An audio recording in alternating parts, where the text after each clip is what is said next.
There's a couple of things I want to address, concerning men, but I don't think exclusively us, but I think it's mostly us. And this is mainly aimed at the younger generations. You know, it's how we have let technology completely take over our lives.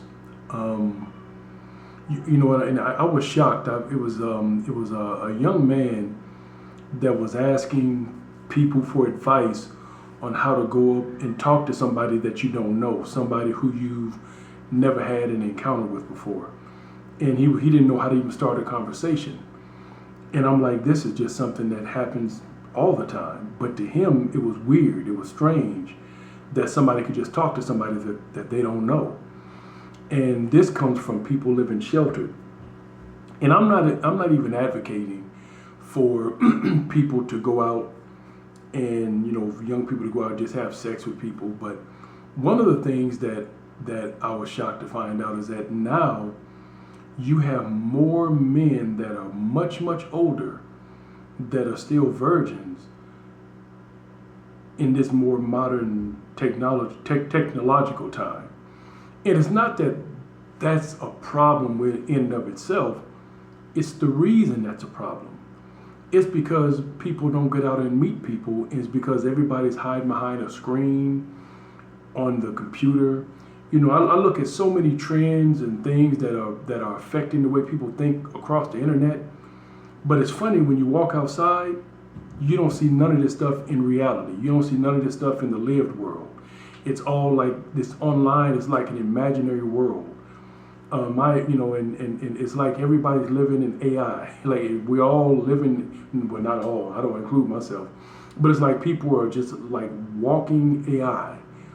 Nothing is real. Nobody's grounded in reality.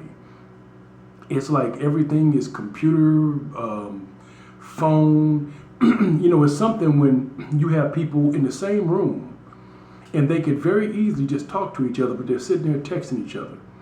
I actually saw a situation one time where somebody was in another room, rather than getting up, walking into the room where the person was they had to talk to, they were sending texts. It's nothing like going to dinner and you see people sitting at a dinner table and everybody's on their phone. Nobody's even talking to each other. Everybody's on their phone engrossed in imaginary world. And this is getting to get out of hand. We're losing the contact. See, the people often wonder, why don't we have close family units like we used to? Why is it we don't have the camaraderie among people? Everybody's so individualized now. And people say, well, people are more educated. People are looking at things. That's not what it is. What it is that people are hiding behind screens and they're not touching grass anymore. People are not coming in contact with people the way they were. People are living these individualistic lives behind screens and behind computers. And since they're not coming in contact with people, it's easier to detach. That's all that is. So it's not that, it's something. Anytime you can call a person and have a conversation, and rather than pick up the phone and talk to you or call you back, they'll let the phone ring. And when the phone stops ringing, they'll text you and ask you, what's up? What do you want? Want you to call me is what I want. But no, people don't want to talk. I'd rather text than talk. People have lost what it means to be human. We have replaced humanity with an artificial intelligence. We have replaced our humanity with computer parts. And what's slowly happening is our humanity is being eroded. And I'm specifically talking for the U.S. because I don't believe this is as much a problem in other parts of the world. But for us men, this is an issue. And we have become way too disconnected from reality. Most people, when I hear people talking about their best friend and how they have this best friend and how close they are, I'm expecting you to tell me somebody lives down the block, the next city, or maybe in a few cities over. Or maybe somebody lives in another state that you grew up with. But then you're telling me your best friend is somebody you play video games with that you met on a game through headphones, you've never seen in person, you've never connected with in reality, but this is your best friend.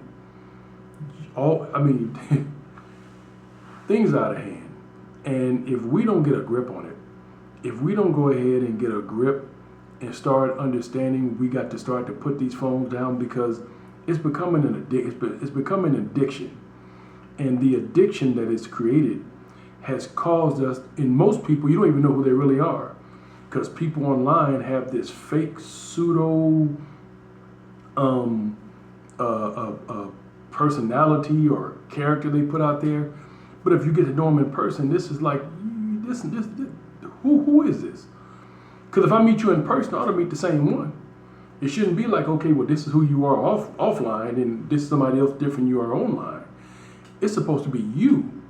But when you are a fake AI generated character and you don't understand what it's like to deal with humans, you morph into something that's foreign and weird. And we have produced a generation of weird people. And something has to happen. We got to walk this back. And I don't really know what we need to do to get a hold of it. I think one of the things that we can do to start is these kids, stop buying these kids all these gadgets and phones and stuff. Make your kids go outside. Quit letting these kids sit around and be on the computer or be on the phone. No. But I'm giving you a phone so you can get in touch with me if you need. All these phones walking around, everybody got a phone. So if you got an emergency, you can stop somebody and say, hey, I need to call my parent. You don't need a phone to do that. They're all around. Somebody's going to let you make a phone call or make a call for you. They had telephone before. We used to have payphone. You had to find a payphone to make a phone call. And that was fine. But all of a sudden now, because we're so used to everything being so accessible, we need to have something. Why do I need a phone when everybody around me has one? Why does a child need a phone if there's an emergency, somebody will help you. I promise you. You don't know the number, memorize. I learned it. It was funny. Years ago, we could memorize so many numbers. Now, some people don't even know their own. So, we have a problem here. We have a problem. And we have become so disconnected from our humanity that it's a problem. So we've got to rewind this. We've got to reel this back. And we got some changes we have to make, because the course that we're headed on is not good. And if we don't self-correct to become human again, we're going to have a problem in the future. Right now it's hard enough that when you try to call to take care of business, you can't speak to a person. You got to speak to a computer. Everything. If they haven't already started, I believe there's a day coming when students aren't going to be taught by teachers. They're going to be taught by AI-generated computer screens or whatever, robots. And the only thing you have is maybe a security guard outside the door just to keep order.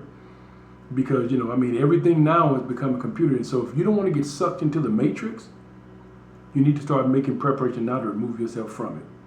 Because what's happening now is the world, the U.S. specifically, and maybe some other parts, but I don't think no one is as bad as we are right now.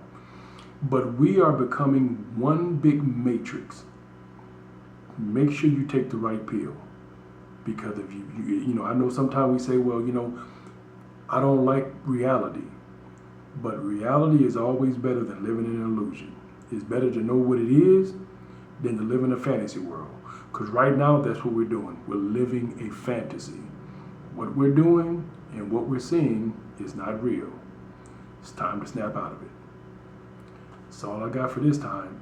Stay woke, keep your eyes open. Let's make changes and let's adjust. I'm out.